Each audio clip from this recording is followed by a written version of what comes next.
আমাদের নেই, তাহলে আমি তারপরে ইনশাআল্লাহ আমি একটু উঠে হলো আপনাদের দোয়াটা ওখান থেকে করাবো। আপনারা সবাই আমিন আমিন বলবেন।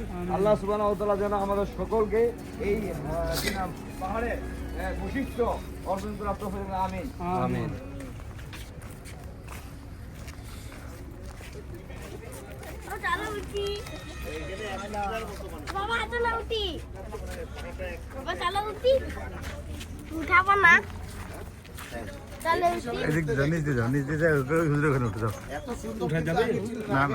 নিচে যা হুজুরের ওখানে উঠে যাও। এই ধরেন ভাই, এই ধরেন ওকে ধরেন, যাও যাও চলে যাও, হ্যাঁ যাও চলে যাও, হ্যাঁ ওই উঠে যাও।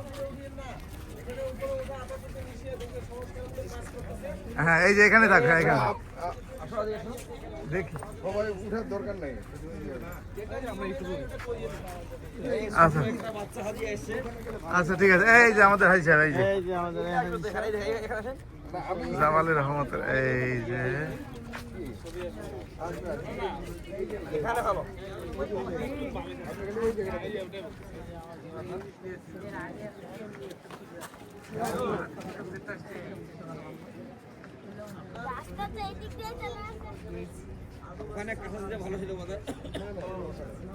আপনারা সবাই কাছে আসেন, আমরা সবাই কাছে আসি।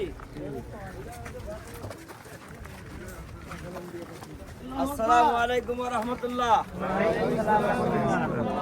আমরা যে জায়গায় আসছি এই জায়গাটার নাম কি? জাবালের রহমত। জাবালের রহমত। এই জাবালের রহমতটা হলো আল্লাহ রাসূল সাল্লাল্লাহু আলাইহি সাল্লাম বিদায় হজের ভাষণ এই পাহাড় থেকে দিয়েছিলেন। পাহাড়টা অতি উচ্চতায় অল্প, কেন? যেহেতু আল্লাহ রাসূল